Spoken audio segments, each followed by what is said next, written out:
And we are live. Thank you, everyone, for joining another episode of Cardboard Culture. Thinking outside the box, we want to thank last week's guest, Anna Blanken, for allowing us into her wonderfully fun world of her mascot card collection. She was an absolute pleasure, and we can't thank her enough for her spirited and contagious laughter throughout the show. We do hope that she gets to meet up with Ted Giannoulis at some point, the San Diego Chicken, one of these days. And I'll turn it over to Meat. So this week is a bit of a milestone moment, but before we go there, we want to have fun with this milestone moment with our next guest. So this week's guest is super interesting. His name is Chris. He goes by Asian Hockey Card Collection on Instagram. He's a lawyer by day, and he puts his legal sleuthing mind at work, documenting Asian, South Asian, and Pacific Island-born hockey players. When I say hockey players, it could be NHL, WHL, ECHL, whatever other HL I'm sure they're out there in the world. I obviously Kent is of Asian descent and I'm of South Asian descent, so it's actually really cool for us to stumble upon this account. I'm looking forward to this, and let's not wait any longer. Let's bring Chris on. Hey, Chris. Right. Hey, Chris. How's it going, guys? Well, no, first off, I know this is like the 25th episode, right? So congratulations. I mean, that's no small feat. It's wonderful what you guys are doing. I really appreciate it. And I think first off, we should have a toast to you guys, right? Cheers. Go. Cheers. 25, right? 25 shows in. Cheers. Thank you. There were moments where Kent and I. Well, actually, no. I told you this before. It's more. I had doubts. Kent told me to keep going. Kent had doubts. I told him to keep going. And we got here, and now it just feels really comfortable, really natural, and really easy. So it's kind of a good feeling to be able to do something like this. And of course, you being guest number 25, that's even cooler because it's a really cool topic. It's a great way to get a quarter of our. Well, I'm assuming you're going to get more than 100. So I said quarter, more than 100 videos, but it's a good milestone to get to. So let's get into some cool talks. Yeah, definitely. But again, congratulations! You guys are doing a wonderful job on all of this, and it's pretty cool. Thank you, Chris. And while everyone is watching, I forgot to mention I have my Kenya Ice Lions hockey jersey hanging here. So this is a birthday gift from my brother. I saw a Tim Hortons commercial, I want to say 2 years ago, with Sidney Crosby, Nathan McKinnon, and they were playing hockey with these Kenyan-born hockey players. And my dad, my late father, who was a proud Kenyan, proud African, spoke very lovingly about the people of Africa and Kenya, and I had to have this jersey. It was his way of saying he's still watching over us. So I wanted to hang it there in pride. Maybe one day we'll see a player. Actually, Chris, this could be a player on your feed one day. Maybe, yeah. So Chris is from California, and one of the things we wanted to do was the whole point of the show is to break down divides. So there's always the U.S.-Canadian thing, et cetera, et cetera. But Chris is from California, but Chris he's a true hockey fan. So let's get that out there. So, Chris, we know that the love of the game is passed on from father to son, and to be fair, mothers to daughters. Am I correct that your dad was a big Kings fan and had an experience? That experience led you to become a Kings fan? Yeah, that's absolutely correct. My dad was a huge Kings fan growing up. He never played the game, but he grew up watching the Bruins, the Broad Street Bullies. So he was always a big fan of fighting and tough guys. And I was born in 1979, and hockey wasn't super popular back in the 80s and maybe early 90s. So when I was a kid, the Kings games weren't even widely televised. You actually had to go to like the Great Western Forum to watch most of them. But I fell in love with hockey when my dad took me to my first live hockey game at the Great Western Forum. So that was it. Have they been in a new stadium since? I can't remember. Have they changed? Yeah, they're at the Staples Center now. So It's a huge state-of-the-art facility. It's pretty cool. What was it like to be at the older building?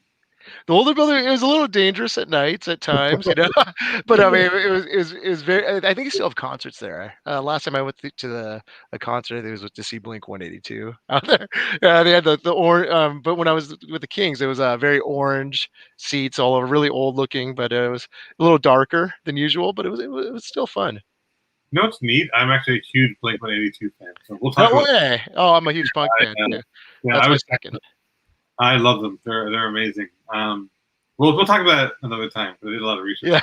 Yeah. Let's say hi to Dennis. So Dennis actually watches every one of our shows, and of course, will be All-Star Game. Not much I can do about that. I appreciate you doing both at the same time. So that's great to see you. And Dennis, we saw your post with the never say the guy's name, but the San Diego Chicken mascot card. You got an autograph, personal autograph from Ted Giannoulis. I hope I said that right. And then we also want to say hi to Hockey Card Nostalgia. He's a big fan of yours, Chris. So he's happy to tune in and listen to you. Awesome. And of course, we want to say hi to Yannick. Yannick comes to quite a few of our shows as well. Cool. So, and actually, I'm wearing I'm wearing an Angels and Airwaves shirt. Tom DeLonge broke off for Blink-182. So right now. Nice. Actually, it'd be even more impressive if you were to get a Blaster tattoo. Actually, I'll tell you why I was reading all of what's his name at tattoos today. Travis Barker. Yeah, I was actually checking that out because he's got quite a few tattoos. So I was just wondering what they all were.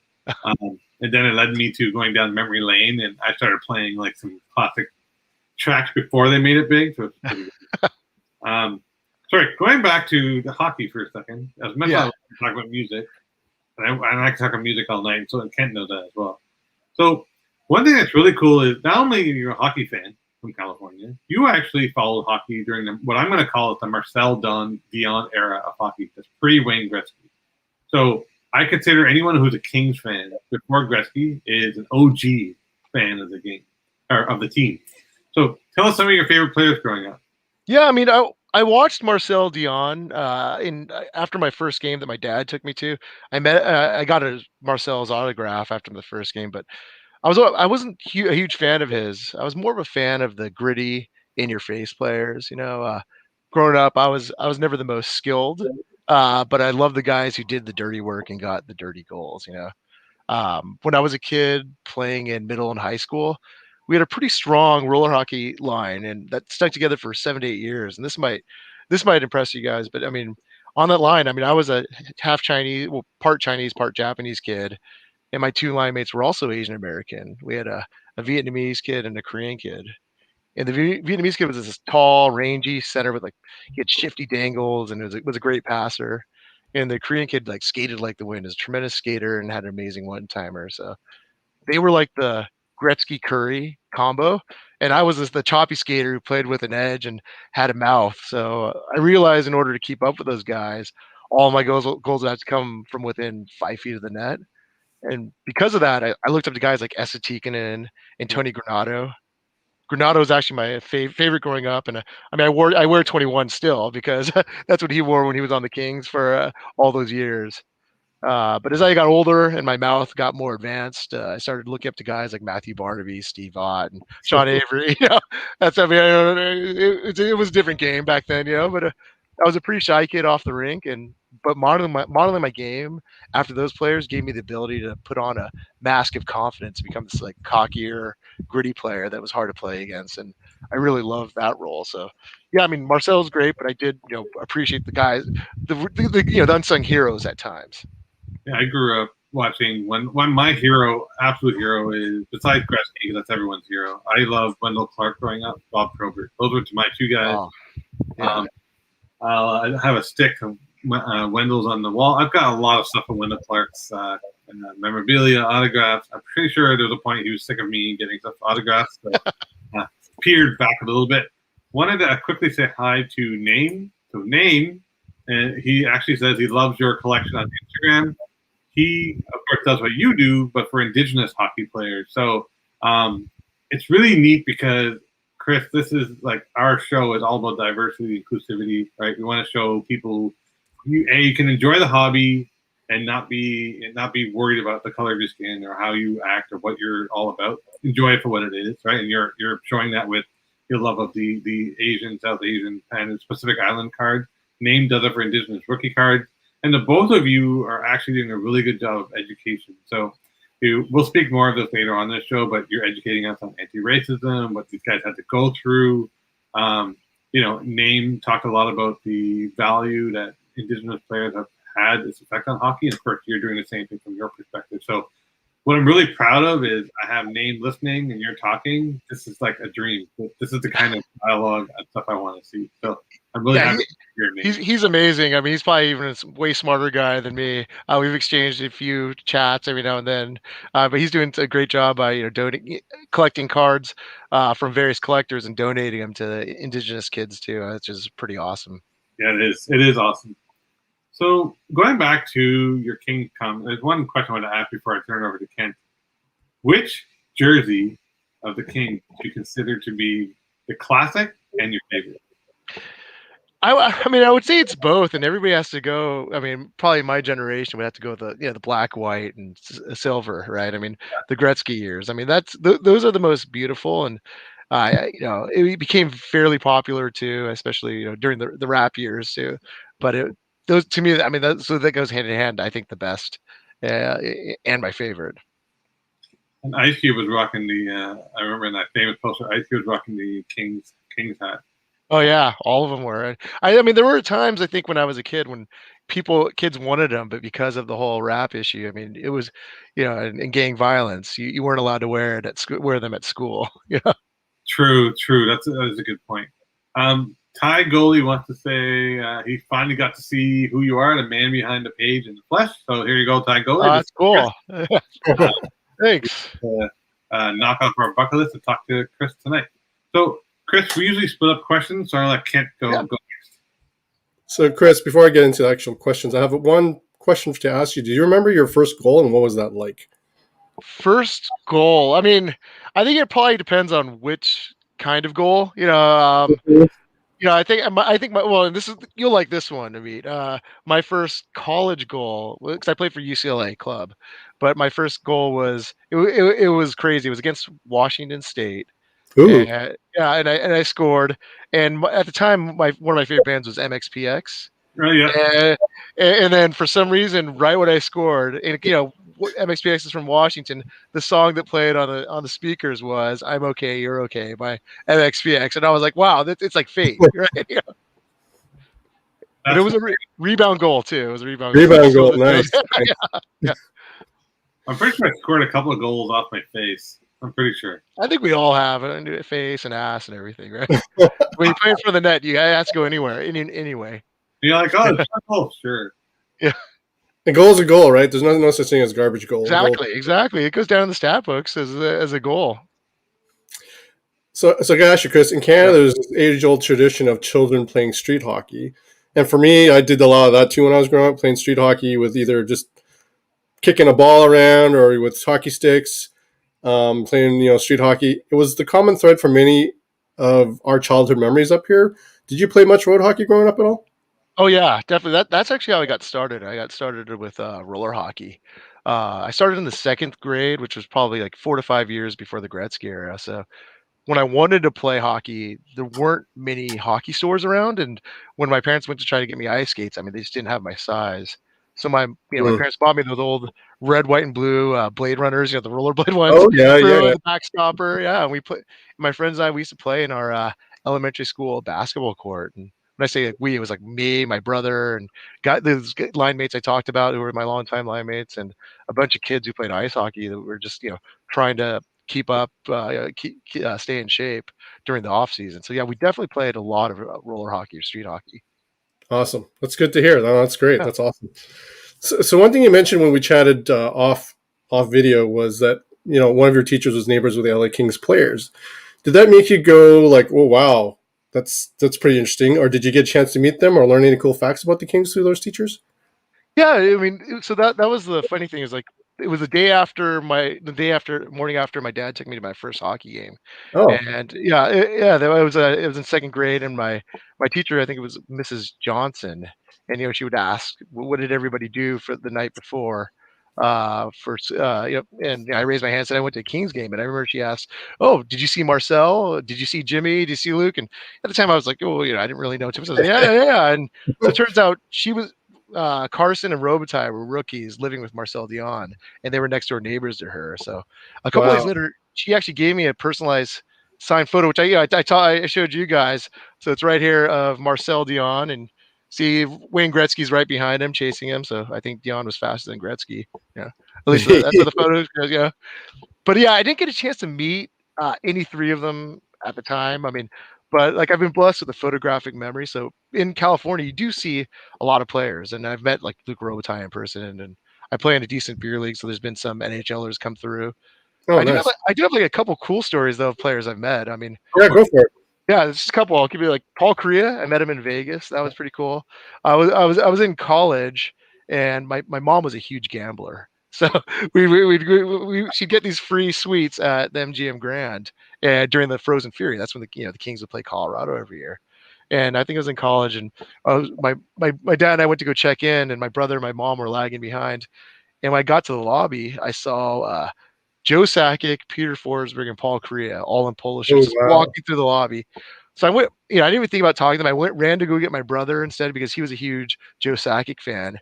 And then when we ran back, by then Sakic and Forsberg were gone, but Paul Korea was still walking towards the elevator. So we kind of, started chasing him down. But I mean, Paul Korea's, I guess reputation is, kind of a shy, quiet guy. So he just kept walking. But then I think he did a side glance at us and he saw we were two kids, and maybe Asian kids. I don't know. He saw we were kids. He turned around. Turned around and we said, "Hey, can we take a quick picture?" And I took a picture of him with my brother. And that was it. It didn't really talk to him at all. He just did that, and then he went back up to his, the elevator. Um, the other cool one is Richard Park. So I don't know. I mean, I featured him, and I know we talked about him. He played probably over 10 years in the NHL.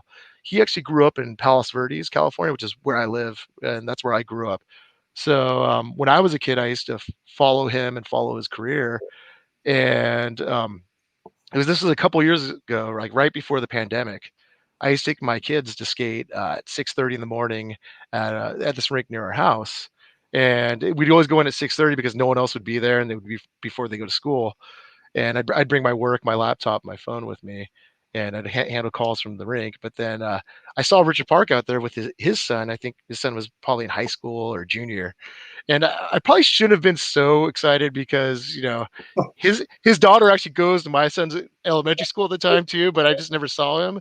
And when I saw Ultra Park, I was, oh man, he's here. And I was just watching him, show his train his own kid, and then when they were getting off the ice, like he was moving the net off, and my son chases him down. Goes, hey, leave the net here, leave the net here. And Richard Park turns around and goes, oh, do you want it like right here or right here? And I could tell, my son had no idea who he was, and then when Richard put the net down, he kind of looked at me, and I kind of like, I was starstruck. I just looked at him, and he kind of just, I kind of said hi, then we went our ways, and that was it. So, I met him, but I was like, as a 40-year-old guy getting excited over another 40-year-old guy, I was a little worried to embarrass myself, so I didn't speak to him at all. That's neat. That's neat. And Korea actually is he's well known for being a very reserved and quiet person. Very private, yeah. I think he still surfs every day here in Orange County. Yeah, Such a that's tough life. It's a tough life. So one thing I wanted to talk about was, when you talked about your love of the Kings before Gretzky. Obviously, you were a fan of the game when Gretzky was there. So I want to kind of share with you. We talked about this off camera, but I want to share with our viewers. So there was a time that when Gretzky was traded, it was like earth shattering for me as a young boy. I felt my soul drained for me. Everyone of my friends felt depressed. The country was doing things like they were going to try and get his parliament to stop the trade. There was so much craziness happening at that time. So the way the Gretzky leaving Canada for the U.S. Was a big shock to our system. So I'm going to use a metaphor here because it's actually quite fitting. And it kind of works because you've got tons of vegetation behind you. Yeah, that's true. So basically, when you have a forest fire, it's actually deemed somewhat healthy for a natural, like a small forest fire, because it helps the fauna rebirth, right? So Gretzky going to the States was a rebirth of hockey in the States, so it grew the game immensely. So a lot of the things we enjoy today, for example, the expansion team, the level of television we get in the States, et cetera, due to Gretzky going south of the border. So I want to just, can you expand a little bit on the pre and post Gretzky years and, make boys like us when we're little not feel so bad that he left the country? Yeah, no, it was, like I said, hockey wasn't very popular before Gretzky in California, but when he came, it made it more accessible for California kids. I mean, hockey boomed, a bunch of ice hockey rinks popped up, but really roller hockey became huge too. I mean, there were so many rinks, and kids began playing hockey every day. Just on the street and at rinks themselves. I mean, guys like like us, when we were just playing our the school basketball courts, we moved to actual rinks. So it's pretty much like how you Canadian kids go out to the pond, and we went to a school lot and where you get chased off the court by janitors at times, but it expanded. And when I grew up in Palos Verdes, like we had a roller hockey rink in Torrance. It was an outdoor rink, but it was pretty much dominated SoCal roller hockey. And I always tell people this, but we had this thing called the High School Elite League, and it wasn't actual high school teams, but high school age kids playing on competitive tournament teams in this rink. And at its height, we had over 20 teams in one league. And I mean, that's just unheard of because even I don't even think there's some ice hockey clubs here that have 20 teams within the club itself at times. And it was extremely competitive. And I remember our first like national roller hockey tournament. We were actually sponsored by Nissan, the car company. But yeah, as a bunch of California kids, we didn't really know what we were doing. I mean, we went to Las Vegas, and the other teams were doing like the half moon and horseshoe drills, and we just took shots from various angles at our goalie.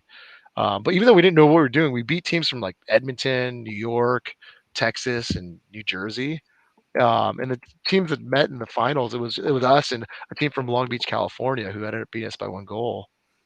So even when Gretzky, like when he came, he just boomed, and there's all this roller hockey, ice hockey, and I even remember when roller hockey was at peak. There's myself and a teammate, I think, in one of our leagues. I think we had 120 points each in about 20 something games. And like in the mail, I had received an offer from like a small junior team to try out. And honestly, it was probably just a shotgun offer because there were never any scouts at our games. They probably just saw the stats and just sent a letter out.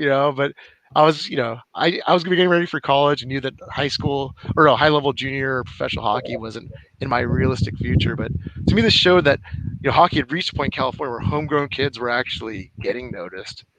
So since Gretzky, hockey has really been thriving in California, and we have so many kids playing. I mean, each year you see more and more California kids getting drafted or that are top prospects. So I truly believe that, because of Gretzky, this is all going to continue.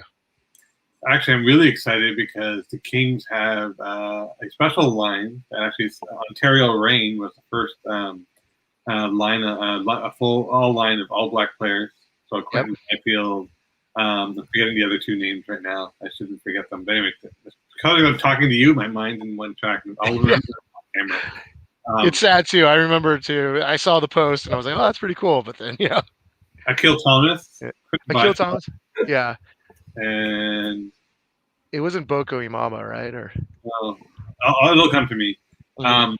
So that is actually quite groundbreaking. Sad wise, it's taken this long, but it's groundbreaking regardless, right? Yeah.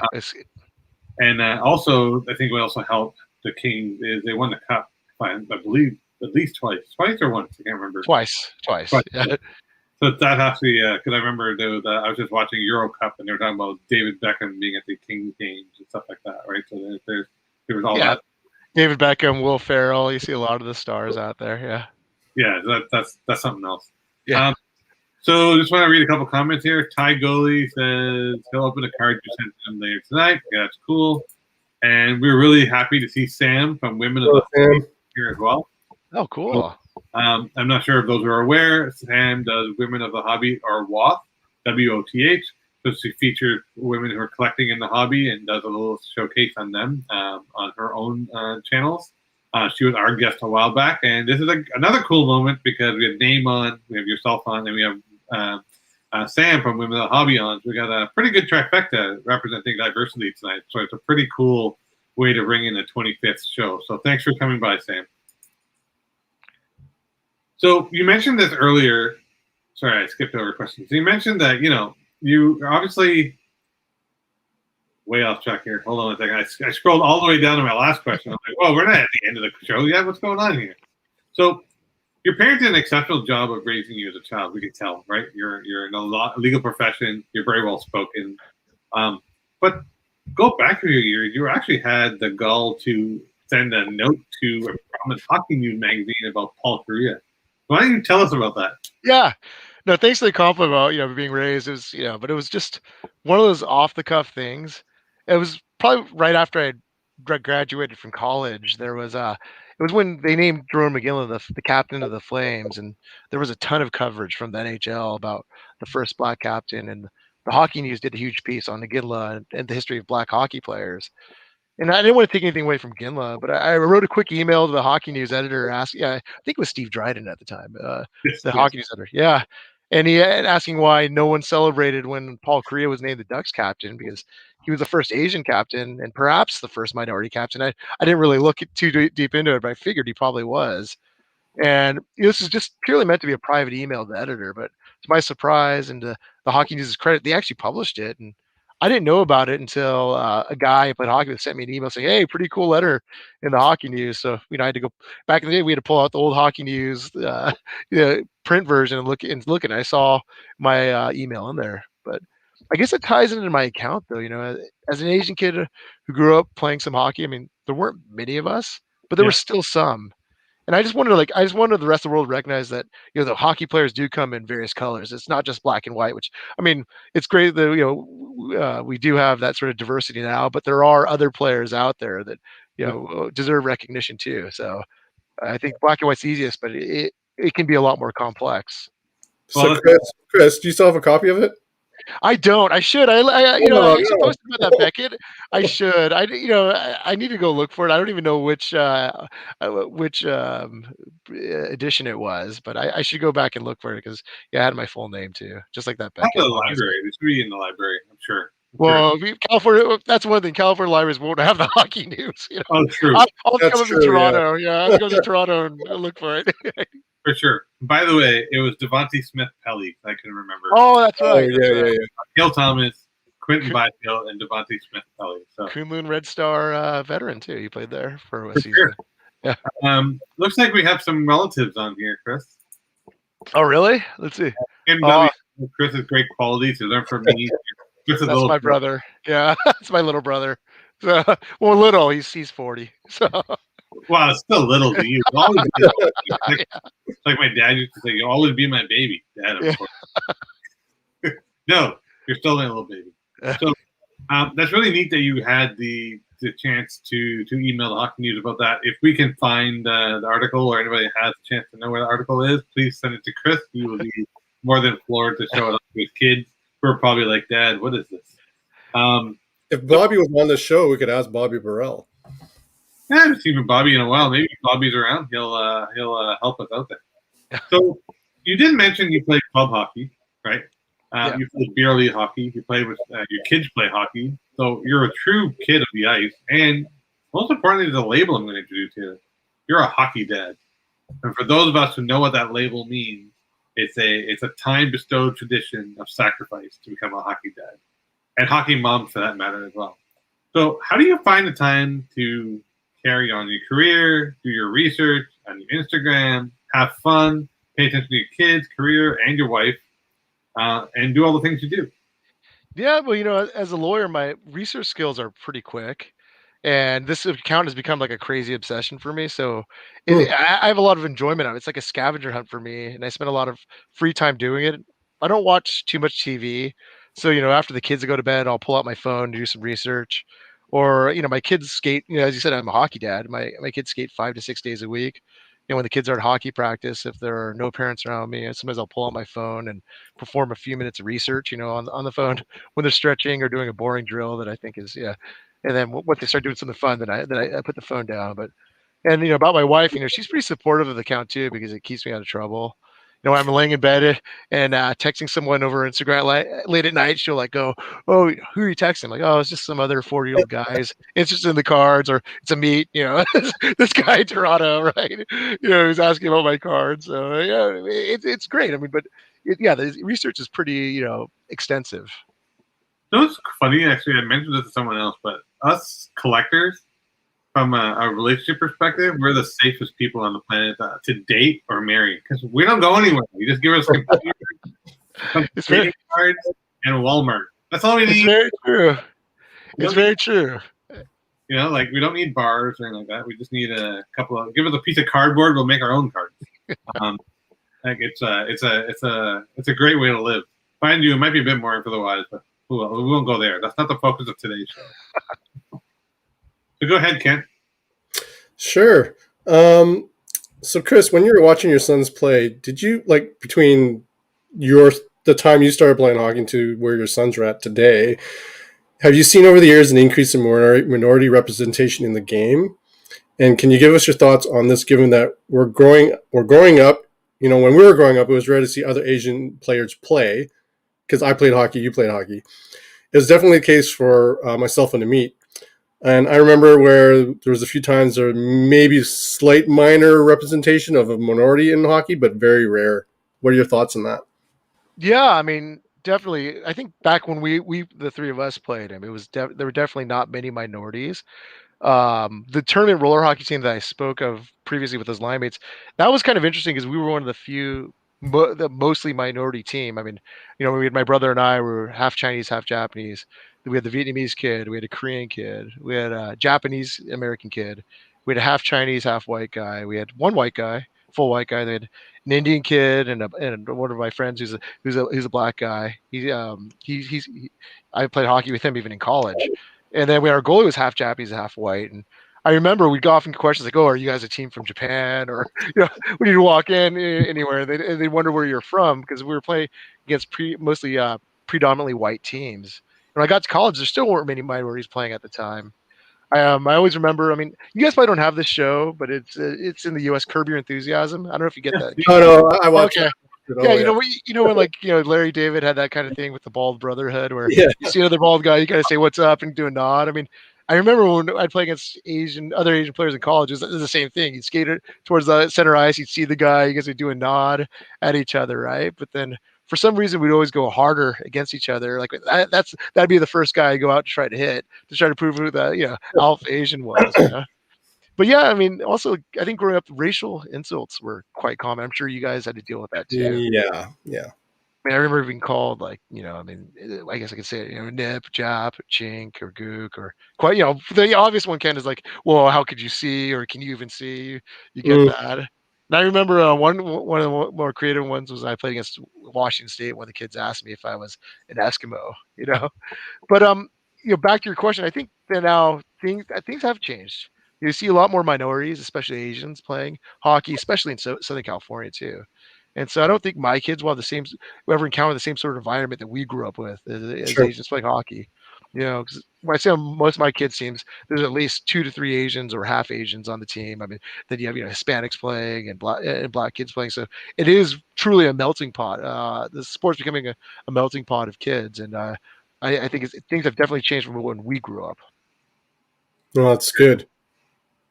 There's a couple of comments in here. So Chris made a comment basically saying, is there some sort of club of Asian athlete collectors to beyond just hockey? I think it's Asian athletes in general. I know one that collects Asian baseball players, so that's interesting. I actually don't know of any myself. No, I don't. I don't know anybody either. You have to introduce us, Chris. Yeah, I know. And then this was a funny comment. I'll bring it up here. So, Yeah. 40-year-old men texting 40-year-old men. Yeah, when it comes to trading cards, it does sound offside. That is very true. We also use terminology that if anybody who didn't understand the hobby would think we're on crack. For example, rip. How is your rip? Like that doesn't sound like very PC. It's just a whole bunch of terms that we know, like fat pack or a fatty. Like those are terms. Like I said, what's he talking about? Oh, a Walmart pack. Okay, I got it. Yeah. So there's all kinds of terms we use that probably are not well understood by a majority, for sure. So, sorry, Kent, I completely cut you off. Go ahead, buddy. No worries, buddy. Okay, so let's focus on what brought us to having you on our show, Chris. You're well known on Instagram for your posts. Can you tell us how that started and what compelled you to decide to do the Instagram account? Yeah, I mean, it's a pretty long story, so I'm glad we have like a full hour devoted to this, right? But as a kid, I grew up collecting hockey cards until maybe about high school when I got too busy with actual hockey itself. But I always had a fascination with Asian hockey players because there weren't many of us. And the three of us, we grew up in the days before the internet, so you couldn't see or track stats of players easily.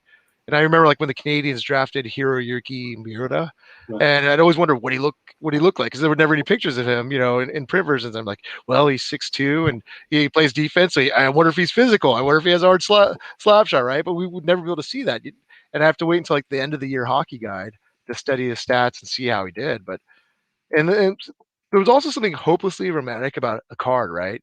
I mean, you could feel it. You could, study the photo. You could turn it over. You could review the stats.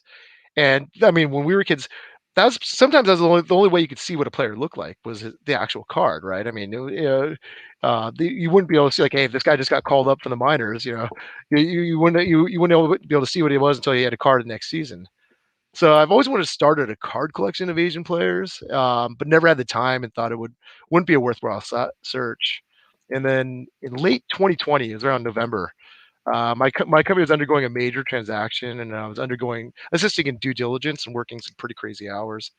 And when I was pretty stressed out one night, I pulled out my phone and typed in a few Asian players, like the cards I wanted to buy, like Brandon Yip and Cliff Pu and Nick Suzuki, and just started to engage some retail therapy. I bought the cards, and like within the span of 2 hours, I began buying more and more cards, and that's why I said like, hey, maybe I'll start like a personal Asian hockey card collection, right? I can pull out and look at every now and then. So I started researching more. Or Yeah, yeah, buying more. Oops, sorry, I hear does that go there? Buying more over the weeks. And I bought an album, started sorting them in there, and I think by February I had around like 150 cards. I tried to show my wife, my kids, my brother when he came over, my parents, anyone who came over. I tried to show them my cards, and they'll say, "Oh, that's pretty cool, pretty unique, right?" And then we'd sit down and we'd flip through 2 pages, and it was like, after this 2 pages, like, all right, it's really cool. Can we do something else now? And that's why I turned to like that Instagram community. I was like, maybe I'll just post some cards here and there with people who actually might, enjoy it. And I saw there were a few websites that listed Asian players and kind of, but none of them were really truly comprehensive or dedicated to the search. Yeah. There were always missing players, and or some of them were off. They had the player's ethnicity wrong. And I started actually writing to one of the authors of one of those sites and giving them info of players I knew of, like especially the California guys I knew of. And so, but I think I felt that my devotion to the subject was probably too strong, and I didn't want to sound too pushy to him. So that's why I started my own account. And I started like figuring out like, well, first I'll just post this card, and then I'm like, well, I should write 5 facts about the player so people can learn about that player. And after the first month, the response was tremendous. I mean, particularly people really love the facts I laid out to tell the story of the player. And I started devoting a little more time to the story, and like over the the account's only been around for 4 months, but I think I've gained over like 750 followers just from that. But I wanted to choose those 5 facts because we all have short attention spans. And it was like it was adequate enough to tell us something interesting, to some of those interesting stories that will stick in your minds without going overboard, because you may walk away remembering like, hey, Matt King was retired because of concussions, but he became a professional golfer, right? Or that Michael Kim was a talented pianist, or that John Liao is like becoming a doctor to help underserved communities, or like Jag Ball was, his parents were immigrants and they borrowed their neighbor's skates, and that's how he became hockey. But started playing hockey. But if you got to walk away from the count remembering that fact, you see, hey, Jag Ball one day, and then you remember, oh, he borrowed his neighbor's skates, then that's a win for me, because I think it's pretty cool that I can make that sort of impact. It's true, and also just a quick interrupter, Ken.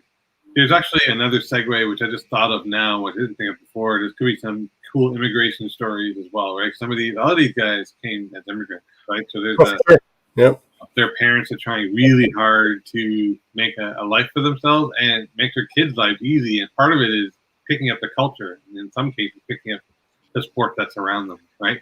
Yeah, assimilation, definitely. There's a lot of cool. So I've talked to a lot of people around that topic in many sports, and it's quite interesting. And it's something I wouldn't mind getting into at a later date. But it's a need to have in kind of immigration stories from that perspective. So, Kent, just before you go on, you're going to say hi to a couple of people. Yeah, go for it. So Ty Goalie has a lot to say today. So to add to Chris's diversity in hockey, growing up in Cali, it seems like there is more racial diversity among players in non-traditional hockey markets in the U.S. in my experience. So I can't really comment on that, but I trust your take on that as well. So a good friend Jeremy from Sports Cards Lives, he's the one that helped us kind of nudge us along our journey on the social perspective. So hey, Jeremy.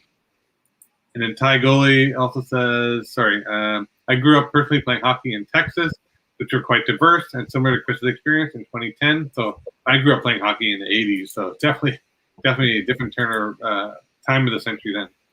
Time of growing up then. Kent, this is a question from Ty Gully. He wants to know what is your background. Ty Gully, my background is Chinese. There you go. Sorry, Kent, go ahead, buddy. Yeah, so Chris, so let's talk about how you go about doing your research for the Asian hockey players and South Asian and Pacific Island players. Yeah, that's a pretty long process. When I started the collection, I mean, I just started pulling cards of players that I already had, like Korea, Park, and Pack. And then what I did was I went on like vendor sites like eBay and Center Ice Collectibles and Armchair Sports. I just started typing in like, popular surnames like Tanaka and Chin and Lee and Kim. I started discovering some additional players. And then those sites too, sometimes they'll list players by their last names. And I'll just scroll through and just look for like Asian sounding names. Also, I go to the website for like the Kunlun Red Star, which is the KHL team that usually play in Beijing. They're playing in Russia because of COVID, but they usually have heritage players. So I've looked at those rosters, looked at the junior team, looked at the national teams too for heritage players. And lastly, I also browse Instagram. Like if I see a player that looks Asian, because it could be half, I try to research photos of the families. It's probably a little creepy now that I think about it, but in general, it's because they usually have like non-Asian surnames, so you got to look for a picture of mom. And usually Mother's Day's posts are like a gold mine because you see the guy standing next to his mom. Like, okay, he's Asian. So then there's a few players I've also found from like their ethnicities by finding like an old obituary of their grandparent, right? And talk about how their journey to America. I've tried to track down that way. And when it's a lot of times, I mean, it's hard to figure out like, okay, was he Chinese? Which nationality are they from? Are there is their family from? So I've reached out to a few players and politely asked them for their backgrounds too, and they're usually because I always want to maintain accuracy, and 9 times out of 10 they're really cool about it and stoked to be on the count. So and they write back and tell me, hey, I'm half Chinese or half Japanese. Was there one particular player that you're researching that was very interesting? Yeah, I mean, there are a lot of interesting players. I mean, in terms, I think one of them pretty cool was Kian Sopa. I think, the Swiss player, but he's from Tibet, and, Oh, no way! yeah, Wow. yeah, he had a pretty cool story when he came over. I think he's back in Switzerland now, but he might be coming back to the North America. Be sure to read his post on the account. It's pretty cool. By the way, the one player that we forgot to talk about earlier, who's supposedly up and coming, I haven't tracked him in a long time, is Aito Iguchi. He's a Japanese player, I believe. So he's coming up in the ranks. He might be one of those, like Paul Correa, a star of the later generation to kind of blow the lid off of the diversity in sports and whatnot. Yeah, I have his autographed card. I posted about it. Yeah, I think he's coming up for the draft this year. I don't know if he's ranked though, but there are a couple other Japanese players. Yusaku Ando, I believe, is coming up in the draft this year. So we'll find out in due time. That's for sure. Yeah, definitely. So you talked on the internet about South Asian players, and just before we go there, so it's kind of funny because I think I had a part to play in this. Maybe, I don't know. I'm gonna pretend. You tell me. So we were talking on Instagram, and that's where we talked and first met. And you're like, you told me you should do something on South Asian players, and I was like, oh, I don't know. Should I? Not sure. Maybe I will. And then I didn't feel like I was up to the challenge. One was I'm trying to do this channel. I wanted to work on Kent on a few things. We're in the middle of COVID, so my mind's in a different space altogether. And you just did it. You took the bull by the horns and you just ran with it. And I think it's like it's going to turn into like a hockey DB for Asian and South Asian players. So just tell me quickly how you decided to say the hell with it. I'm going to post South Asian players for you. Yeah, I mean, I always wanted to post the South Asian players, but honestly, I was hesitant because I wasn't confident I could do it justice. I mean, I just didn't know enough about surnames and backgrounds. And I didn't want to identify a player as Asian if he didn't self-identify as Asian. So I wasn't sure. Like for instance, I mean, you see some post people, not on my accounts, but I've seen others where they go, "Whoa, what about Nazem Kadri or Brandon Saad?" And I'm like, "Well, they're Persian. I don't know if they self-identify as Asian." So I did have an Indian friend too. I grew up playing hockey. I tried to get him into the account, but he wouldn't do it. He was too busy. But then, so when I think after I spoke to you, Amit, I was like, okay, well, I'll start looking it up, see if I can somehow, define parameters. And I saw that the U.S. Census Bureau identifies Asians as those from East Asia, but also South Asia, India and Pakistan, but excludes that they exclude West Asia, such as the Middle East. So I felt that sounded like is a good guideline to follow, and I just started researching Indian surnames, and luckily I also came across Apna Hockey. I don't know if you guys heard of them in where you guys are. Community organization Canada is dedicated to fostering diversity and inclusion in the hockey community by introducing South Asian families to the sport, and they also act as a networking for South Asian hockey players. And the organization was co-founded by the famous Indian ice and ball hockey player Dampy Brar. Yeah. But their account highlights and website highlights a lot of past, present, and future up and coming South Asian players and hosts a bunch of events. So they've been tremendously supportive of the account. I learned a lot from them just from reading their site and reading theirs. So, but at the end of the day, you're right. I mean, I hope one day I can become a reference guide or to help people learn about Asian hockey players, past and present, and continue to contribute to the community that way. It's neat, and it's that if you can become like the hockey DB of Instagram, because hockey DB is like so important for everyone who follows hockey. You can't get anything. It's like the Wikipedia of hockey. I'm actually an elite prospects guy, though. I look at that as instead of hockey DB. Yeah. Hockey DB, well, no, at least prospects has it. But I like old school blue hockey DB. I don't know. It reminds me of my younger days. So, mind you, their search is really. Anyway, we won't go there. So one thing you mentioned this earlier, we're talking about diversity, and I think this is an important thing we want to bring up. It's not always a fun topic, but I mean, part of diversity and inclusivity is we need to talk about things that are not comfortable at times. So one of those topics is racism. So want the viewers to understand that, facing racism as a young child is far from easy. It's a heavy burden to carry. I know what it feels like. I've been through it. Can't know what it feels like. You've been through it. You know what it feels like, and you've been through it. So what's crazy is speaking up for yourself is hard, but speaking up for others is even harder. So Chris, because you're mentioning and educating, I want to thank you for the work you're doing to kind of propagate the message that this is wrong. We're human. We all have feelings. We're all just, we're following a sport that we all love. We don't care what color or creed or caste you are. We just love that element of the game, and it should be colorblind. So I want to give you. First, I want to thank you, and secondly, I want to get your take on the message you're doing and what you feel you've done to date and how you want to take it further. Yeah, well, I want my account to raise awareness of Asians in hockey, but I don't want it to be an activist account. I mean, I want to focus on inclusivity. I don't want to marginalize anyone of any race.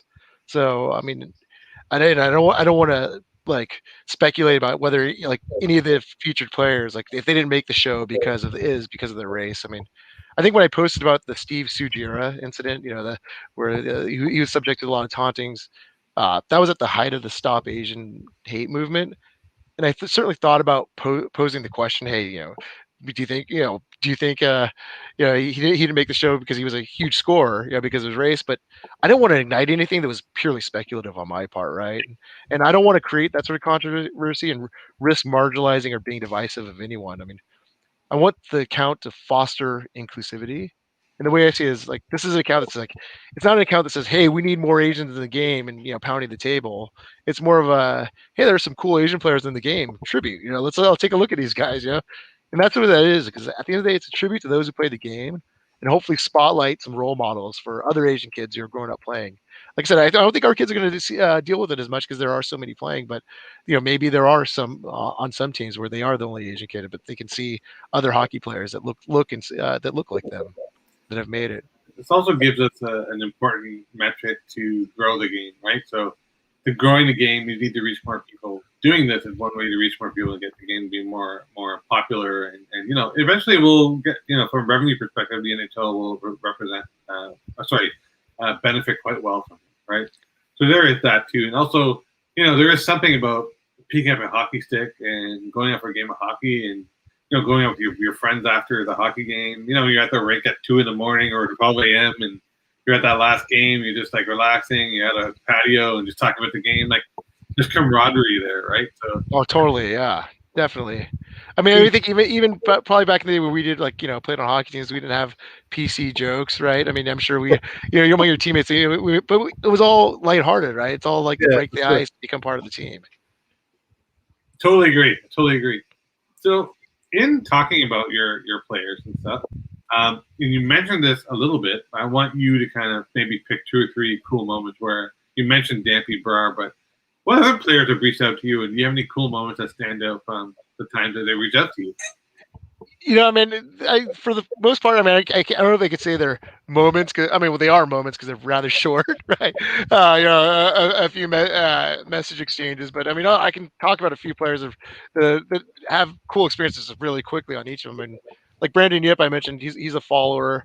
That was a dream come true because I used to follow him watch him when he was in college. There's a kid named Shane Harper. He's a California kid, one of my favorite players. But he played for I think for the Florida Panthers a few games. He played for the California Wave, which is where my sons play now, and that's really cool. And it sounds like he's actually a card collector because he mentioned to me that the card I featured from the KHL he never knew existed. Huh. Um, yeah, Leah Lum from the Vanky Rays. She, was really cool and sent me 3 autograph cards and a Vanky Rays pin. I mean, that was totally unexpected, and she's been really nice. One of the coolest guys and one of my favorite guys is Kyle Mcmurphy, who I keep in touch with, and he seems to know everyone in Kelowna. He's a golf instructor now, but we share the same tongue-in-cheek humor. And I think his uncle actually likes all my posts too. But he's been a tremendous supporter, and he's given me a few tips on players. There's another guy, Taylor Maruya. He grew up in Southern California too, half Japanese guy, but he was the first featured player to reach out to me, and he said, "Hey, if your kids ever want to go out to the juniors or college route, let me know. I'd love to be a resource." There's guys like Guan Wang who owns a restaurant in Ames, Iowa, Ichiban. That I got to go try to eat sushi tacos one day. Rick Sue offered unlimited drinks in Japan whenever I got there, so I gotta take him up on the unlimited drinks, right? And there's guys like J.K. Gill, Dan Nakaoka. We're planning on trying to meet up when I'm there. Zach Ewan is another guy, really cool. I followed him once he was drafted. He told me, remember the card I featured, when he was playing for the Kunlun Red Star, and I think that's pretty cool because I think there's only 10 in existence. There's some other cool guys like Greg Squires has been awesome. We've connected on LinkedIn. Jamie Lewis and Eric Blum. These are 2 way cooler and fashionable guys than I'll ever be, and they were very nice and follow. And you got to check out Jamie's marketing company, Viral Media, and Eric's clothing company, Anke Hawa. And then I'll just name a few others. I know you said 2, but I can't help myself, right? Sorry. But, the one Kazakhstan player, that was kind of cool. Ali Khan Asatov, he was Yeah. super humble. And when he first started messaging me and we had a few backs and forth, and I said, "Oh, by the way, my name is Chris." And he said, "Oh, I'm Ali Khan Asatov." And I'm like, "Well, yeah, I know because I'm the one that started following you first, right?" So he's planning one day when he comes out to the US, maybe we'll grab a meal. My first pro follower was Mike Chen of the SPHL. He and I do some exchanges.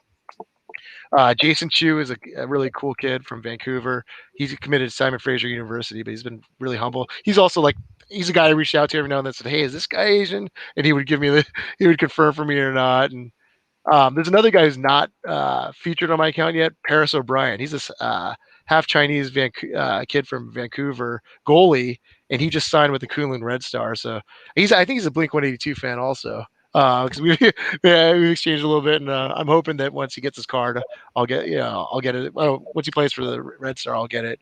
And lastly, I think there was Sungji Park from Korea. That's pretty cool. He's a solid supporter, likes everything on my account, and I don't know. So I try to do him the same. For some reason, I can't read Korean, but he posts a lot of frozen yogurt posts. Maybe it's a shop, so I like it anyways. I don't know what it is, but I like it, follow it. You're like, So looks delicious. Looks delicious. yeah, I could go on and on, and there's a lot of cool guys who've reached out, but it would take up the entire podcast. I know you told me 2, and I probably went through 20, so sorry about that. But All good. it's amazing. Yeah. It's all good. That's the point of it's like a chat amongst friends, right? So Yeah. Oh, definitely. the one thing you mentioned earlier, which I just thought of now, was you mentioned you sometimes be on the ice and you see another Asian kid and you look over him and you get that connection. Yeah. And I know that connection because I've had it growing up. Because I grew up in non-traditional markets. So I grew up in very small towns. And when you see another, in my case, an Indian family, you'll be like, it's like a magnet. Like, hey. Yeah. I'm the only one here. And then what's even weirder to be on the ice. Like, whoa. There's a darker skin. The helmet would be white. I don't even helmet, and then you'd have the darker skin, and I'd be like, whoa, I know there's another person that's on this team, on this ice. And it is very true. You line up against them, and you're like, I'm going to run you to the ground. Yeah, exactly. You'd always want to prove who the alpha was, right? Sad. Yes. Sad, but true. Definitely, yeah, true. So going back to, thank you for telling us about the players that reached out to you. And for those that have, there's a couple of comments here. Let me just quickly bring those up. So Shomi Otani, never knew the golfer and the hockey player were the same guy. Well, now you know. And, oh, yes, Larry Kwong was definitely a pioneer in this one. I don't know how I didn't think of that at the beginning. Yeah. Thank you, Shomi, for mentioning that. I actually have Larry Kwong's auto in my collection, so. Yeah, I have his autographed card too. That was like one of my first posts. That's cool. So you kind of touched on this. I'll ask it anyways, but we'll just, you kind of alluded to this in your answer from prior. So, and actually, I just realized, Kent, this is your question, Maurice. Sorry, go ahead. That's okay. I just wanted to add on to the fact about Red Star. I don't know if you noticed, but back in 2017, 16, 18, a lot of the women's professional players went over to China to grow the game there and to get more women Chinese players to learn the game and play the game, which I thought was really cool. I don't know if you knew about that. Yeah, actually, a few of them, like Leia was over there. Let's see, there's Melanie Jew and Rachel Lane. So they all went over there. I think they're still over there. I think Leia went back, or they should be going back. But yeah, it's to grow the game. I think they're getting ready for the Beijing Olympics. Actually, most of the heritage players are. I think Spencer Fu is one of them too, who may try the male players. I think when he left North America, it was he wanted to play in a professional league, but B, it's also for the chance to play in the Olympics. Yeah, that's very cool. Yeah, no, I thought it was a really good, cool thing for them to do. They didn't have to do it, but they chose to do it. That was just awesome. It's all about diversity, inclusivity, and just everybody's the same color. It doesn't matter. We're going to help you grow the game, whatever. So, no, it was a really cool thing.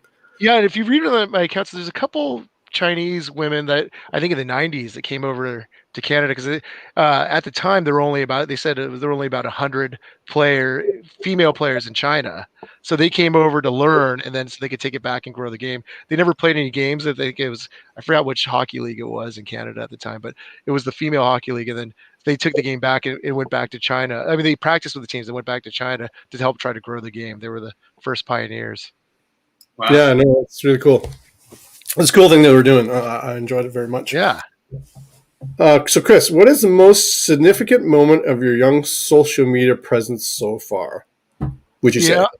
I think honestly, it's kiss your guys' asses a little bit. It's being on this podcast, right? I mean, I just really appreciate when people show love for the subject that it's a subject that I'm passionate about. It's super cool that reached out to me a couple of months ago, and being on this podcast is special because, like I said, the account doesn't exist to make money or to be famous. Because like for me, like card collecting, this is where I differ from most card collectors. I'm not in it for the value. Value. It's more of like I'm in it for the sentimental value, not the monetary value, I should say. The sentimental value of having a card of a player I like, whether it has an autograph on it or a piece of memorabilia. I don't want to know like from Beckett or I don't know if that's the card guides anybody uses anymore, but how much it is and how much I could sell it for. To me, I mean, I'll pay $100 for Zach Yuen's Chinese autographed in Chinese characters that it's probably really worth $10 to someone else, right? But it's the sentimental value that I really like, and so when I'm on this show, it's like it's great to see you guys doing this because you guys aren't getting paid either. But it's more of just for the love of the subject, and I think to me it's just a tremendous honor being on this podcast. No, this is awesome. We're actually honored to have you on this, so that you're taking time out of your day. I know you're busy to do this, so this is great for us as well. So we're both very happy with this so far. Sorry, Ken, go ahead, buddy. No worries.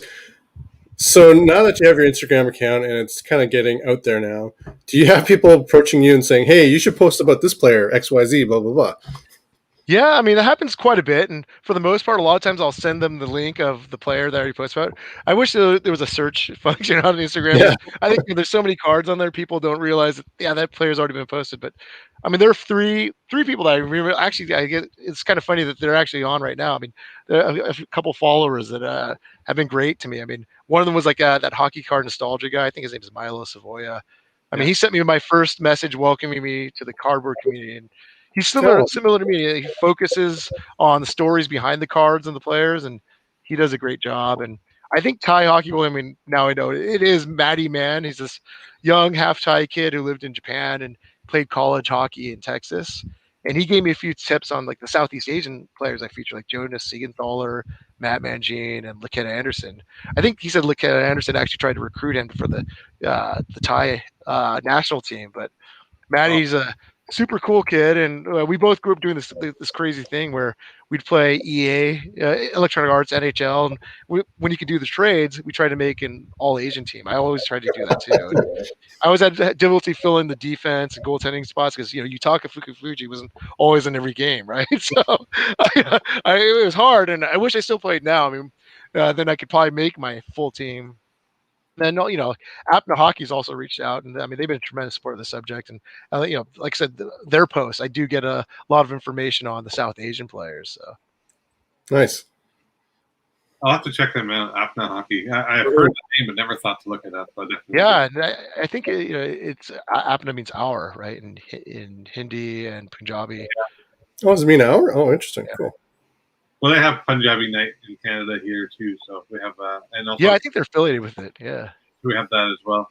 So what is that? We're getting towards the end here, so I want to make sure we don't keep you past an hour, although it's been past an hour. So I got a couple more questions, buddy, and then Yeah, no, I can be here all night, man. I can talk forever. I know I can do it too.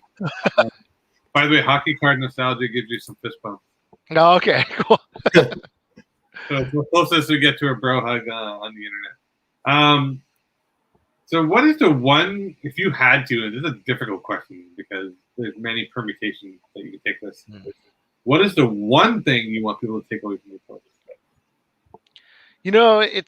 I just want, it's like all too often I've gotten the ribs from people like, oh, how many times, and this is like from friends, oh, how many times you have this account, how many times are you gonna post about Jim Pack and Paul Correa, or people tell me you're gonna run out of content, or like a couple weeks ago at one of my son's practice, I had a Chinese parent mention me, we're talking about hockey, oh, there are no Asians in the NHL, and so I pulled my account and I started showing him.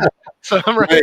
I was like, Shane Harper actually played here, but no, but I really want this account to serve as a tribute to the Asian players through years and share some of their stories. And like I said, I love it when people say, "Hey, I had no idea this guy existed," or "Wow, this guy had such a great career. I never heard of him." To me, that's what I really want people to take away from the post is just the story and the recognition for this player. Awesome. So I'm going to ask so Kent got to ask us last week. I'm going to get to ask it this week. Just before I go there, I just want to let everyone know that next week we have Alex from Alexa Collects on from Melbourne, Australia. So we have a collector from Down Under coming. So that'll be interesting. I'm definitely looking forward to tune into us next Tuesday for that. So I'm going to ask the question that I ask whenever it's my turn, and of course Kent does too, is, Chris, what inspires you? I think what inspires me, I mean, it's crazy. Like people don't realize like when I do the posts, I actually do it like I have a bunch of posts sitting in my iPhone. I wait, and then I post them in the morning as soon as I wake up. But it's what gets me up every morning to do the post is it's been the support. I never dreamed that there would be this many fans that are interested in the subject, and it's from like people of all colors and from all over the world. I mean, people ask me, "Oh, is it just a bunch of Asian guys following?" I'm like, no, it's actually men, women of all races, and that are really appreciate the subject. And for every new follower, especially from the players themselves, it's pretty damn cool and inspiring to me. And I think that I'm a pretty simple guy, and what inspires me most is the support from everybody. As I said, it's really cool to be able to share these cards, which like I said, no one in person really wants to see anyways. So we'll definitely post. That's a great answer. I want to post your. I just should have put that in your name. I didn't think about it till now, but everyone can follow Chris. Tell everyone where they can follow you at. I think it's Asian hockey card collection, right? I mean, that's it. I had to teach myself how to use Instagram when I started this. I didn't have any social media except LinkedIn, so I had to figure it out. And I don't even know. Like I was thinking to change it to something else, but I don't know if it's gonna screw everything up. So, but I it's was at Asian Hockey Card Collection.com or at There you Asian go. Hockey Card Collection. Yeah. So we'll put that in our show right up. And again, Chris, this is a bucket list moment for many respects. One, it's our 25th show, and we're happy to hit this milestone. Sounds like a small milestone to us. It's quite a big one because Kent and I had our moments for like, do we keep going? What do we do? We kept going, so let's just gotta keep going. We did. We have a guest tonight who talked about Asian, South Asian, and Pacific Island-born hockey players. We had Name show up, who does Indigenous rookie cards. We had Sam show up from Women of the Hobby, and this is like the trifecta of what we're trying to do, right? It's like the United Nations of card collecting, right? So I want to thank you all for the support and watching the show, and I hope that one person watching the show gets inspired to pick up the game of hockey, buy some trading cards, or both. So there you go. Yeah, well, cheers to you guys again. Congratulations on 25. Yeah. So hang out there, Chris. We're just gonna say bye to everyone, and then all right. wrap up. And I want to say thank you to Dennis for your comment. Great show as always. Congrats on 25 shows. Thank you, Dennis, for being there since day one. We appreciate you. Thanks for supporting us and watching our show. For sure. So with that, I'm gonna wrap it up. So good night, folks. Thanks, guys. Kenya Ice Lions hockey jersey.